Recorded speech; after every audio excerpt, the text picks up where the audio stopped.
moom mu nekk Ndiaga Diouf jamono ji may wax ak yow nii foog naa ne Barthélémy Dias mu ngi doog a yegg si ci tribunal bu Ndakaaru ak convoi bi nga xam te ànd na ak ñoom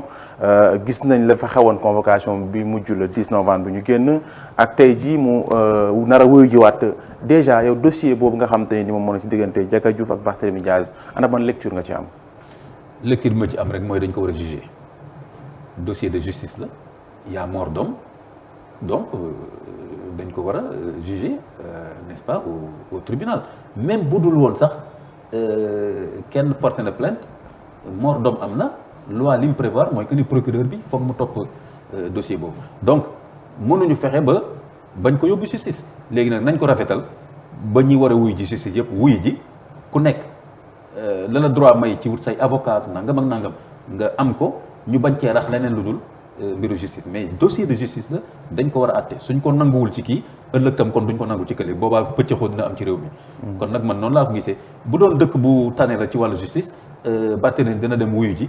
te du ànd ak réew mi yëpp wala dañ maa bëgg a def lii wala ñee tam daal di nangam dañ koy yóbbu justice ku nekk dem ak sa avocat ñu dugg wax li ñuy wax. bu doon dëkk bu tane la ci wàllum justice nga wax kon Sénégal tanewul ci wàllum justice. tanewul ci wàllu justice dañuy dafa am benn crise de confiance bu am actuellement entre le citoyen ak la justice et particulièrement entre le politique ak la justice tey jii képp kuy def politique fu la justice laale moo xam ci yoon la wala du ci yoon quelquefois bu dee ci yoon la sax da ngay victimiser wu da ngay wax ne wooy dañ ma bëgg a jaay doole ndax li may politique bu fekkee nag dañ la tooñ aussi nit ñi dañuy jóg daal ne li muy politique moo tax nañ ko war a jàppale donc am na benn crise de confiance ak yenn dossiers yi ni ñu ko traité ak yeneen ni ñu ko traité donc fi mu nekk nii crise de confiance ba ci magistrature bi nii barki démb rek affectation yi dégg nga ñu naan peut-être magistrat yi léegi ñu grève donc crise de confiance moom am na objectivement entre justice ak citoyen sénégalais de façon générale mais crise de confiance am na mais réalité bi am ci justice est-ce que ndax léegi dañu am njortu rek mais est-ce que loolu ñu njort na ni moom moo am imam booy xool ni yoon di doxee fii ci réew Sénégal waaw je pense am na lu ci nekk dëgg je pense objectivement donte woon comme par exemple justement bokkuma ci ñi nga xam ne ni ñu topp rumeur yi opinion yi mais nu mu tuddati boo jëlee yenn dossier OFNAC yi qui ne bouge pas nga xam ne du dama koy dégg ci presse beeg yooyu mais quand la présidente elle-même qui est magistrat jiite OFNAC les dossiers yi jox naa ko procureur depuis maintenant xaw ma 4 ans xaw ma 60 dossiers xaw ma 30 dossiers réglé wu ko man proposé naa ko na wut un juge spécial pour régler dossiers yooyu te loolu bañ a bouger donc quelque part tu te dis que bu fekkee magistrat bi jiite OFNAC moom ci boppam mooy dem bay wax procureur mais trouver une solution pour régler juge dossiers yi kon nga xam ni am na problème yeneen problème CREI yi gis nañ ko fi gis nañ CREI ñaata nit lañ convoqué woon ak ni dañu bloqué processus CREI bi dès que tu bloques le processus judiciaire et ça a été bloqué par le président de la République taxaw nañ moom ci boppam taxaw na wax ne am na dossier yoo xam ne je mets le coude dama ciy teg loxo sinon nangam loolu yëpp ay problème yu grave la parce que du président ci réew moom mooy xool ban dossier lañ war a yóbbu justice ak déet donc ak yeneen yoo xam ne leer na ak yoo xam ne taxu koo leer noonu mais ala kulli xaal tey crise de confiance am na par exemple magistrat yi man gis naa seen mémorandum am na yu bëri yu ñu proposé pour que justice bi gën a mën a indépendance te gouvernement bañ leen ci fekk si donc quel est l'intérêt derrière à part un intérêt politique mooy mën a yor réew mi te peut-être justice tam di xaw a dépendre ci yow donc il y a une crise maintenant war nañ ko jàngat bu baax ba trouver solution bu ñu sukkandikoo ci loolu yëpp kon Barthélémy Dias mi naan dossier bi politique da cee laqatu kon est-ce que duñ dëggal wala sax duñ njortu ne aussi lu ni mel lu am la ci dossier man dossier Barthélémy bi jàpp ma ni politique daf cee laqatu en tout cas ba fi ñu ci toll nii parce que mort d'homme moo am Barthélémy ak keneen a ci yam ak candidature am bi mu déposé candidature am tey ëllëg sañu woo ko li ma ci mujjee dégg ci li mu wax moom li ma ci waaw voilà ci li mu wax ci man li ma ci mujjee dégg ba tey ba ci avocat yu bokk ci poulam bokk ñi ko war a défendre nga xam ne vraiment xam nañ droit xam nga am politique tamit droit tamit mu ngoog alors yenn avocat yi politique tamit finalement dañuy am problème crédibilité voilà mais avocat yi politique waaw léegi ñi nga xam ne dañu nekk avocat ba pare di politique waaw seen i wax ci mbiru justice day jaxasoo beneen bi mooy comme par exemple kan ci avocat yi dossier Barthélémy Dias maître El Hadj Diouf nga xam ne bokk na ci pool des avocats yi défendre Barthélémy moom ci boppam génn na je crois que dégg naa tam keneen wax ko depuis mois de juillet la ñu planifié woon datu convocation bi kon loolu man gisuma ci politique gisuma benn politique bu ci laxasu léegi nag kon. mais ko jéem a lëkkale ak local yi gisuma relation mais beneen côté bi lu dul local yi mais Macky Sall jamono yi nga xam te nii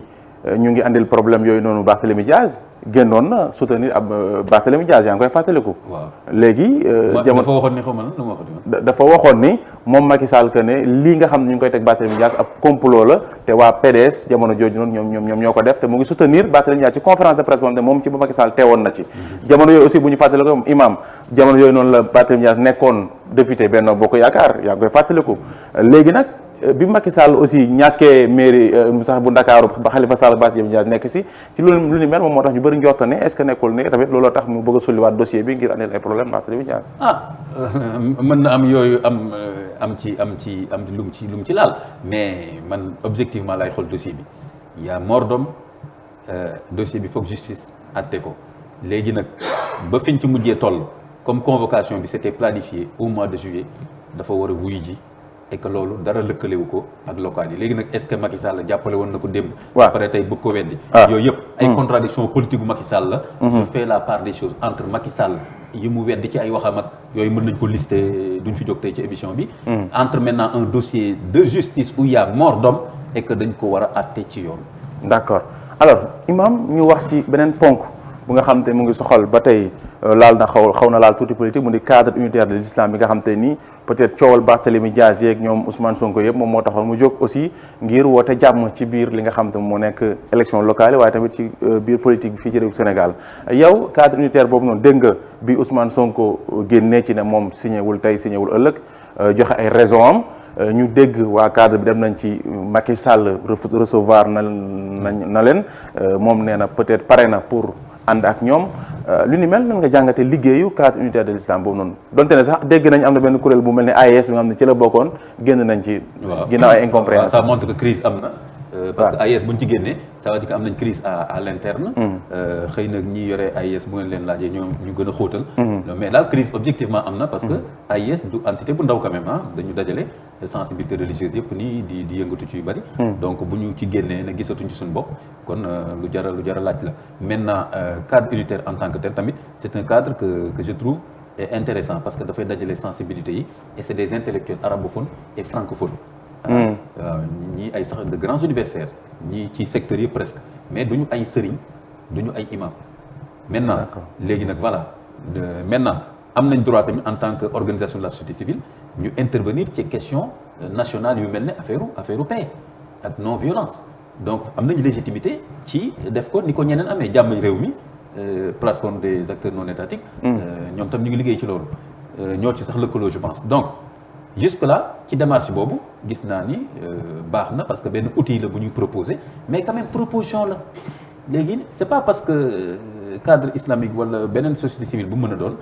proposer nga dara rek acteur politique bi dañ ci war a d'accord kon démocratie amatul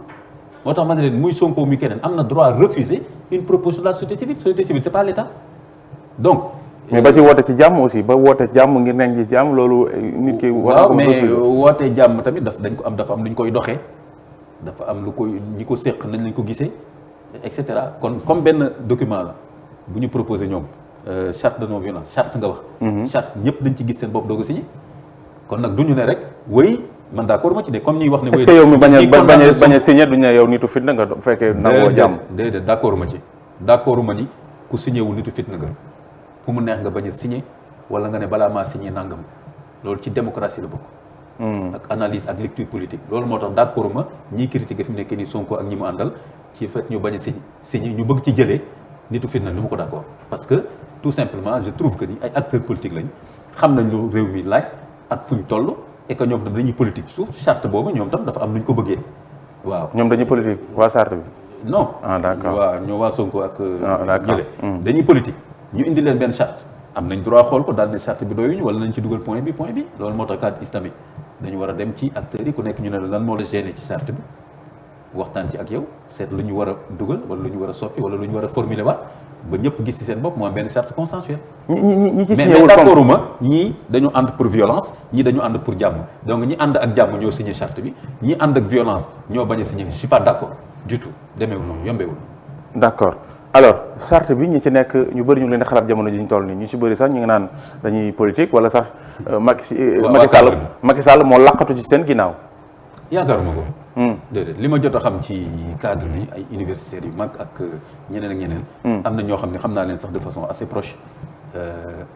duñu ay nit yoo xam ne. d'accord mën nañ leen dugal ci ay. d'accord je pense que vraiment. jàmm réew mi mooy seen motivation sincèrement. d'accord mais ci seen waxtaan waxtaan mën na juum nag seen démarche wala def ay erreur de communication yu mel noonu quoi. mais ci seen waxtaan dafa dem ba leneen lu jublu ci mooy joxaat àq ak yelleefu ki nga xam ne mu nekk Karim Wade ak Khalifa Ababacar Sall dégg nañ ci seen waxtaan ñu ne Macky Sall pare na pour. le président Macky Sall pare na pour addu ci andi ci ay saafara et tout. te loolu dama foog ni cadre unitaire bi ñu demee ci opposition bi. foog naa ñoo leen joxaale ne leen yóbbaale leen loolu ci président kon c'est normal bi ñu demee ci président ñu ne quoi ñun ne dem nañ ci opposition mais ñoom nee nañ bokk na ci luy indi jàmm ci réew mi ñaari dossiers yi nga réglé ko man noonu laa ko comprendre. d'accord mais dossier boobu noonu jamonoy dialogue politique bi ci la bokkoon te réglé wuñ ko woon donc est-ce que lu ñuy xaar ba tey ji bëgg ko réglé est-ce que amoo leneen lu làqu ci ginnaaw aussi. waaw mën na am leneen lu ci làqu mais man je m'en fous ci lu ci làqu li ma ci intéressé mooy na làqatiku ba. te jàmm réew mi nekk ci rek. moi je suis pragmatique loolu rek moom intéressé parce que calcul politique yi doo ci génn jamais dans tous les pays du monde dañuy def seen i calcul maintenant président bi mën na calculer timing am ba gis ne léegi su ko defee léegi moo ko gën a arrangé sama yoon neewu ci bu fekkee ni rek dañu jàpp ne ñaari dossiers yooyu jaaduwul woon li ñu ko traité woon c'était politique c'était pas des dossiers de justice ñu war ko lijjanti quel que soit moment bi ñu ko lijjantee bu fekkee dafa gën a arrangé Macky wala moo gën a arrangé keneen peu importe je me dis les deux concernés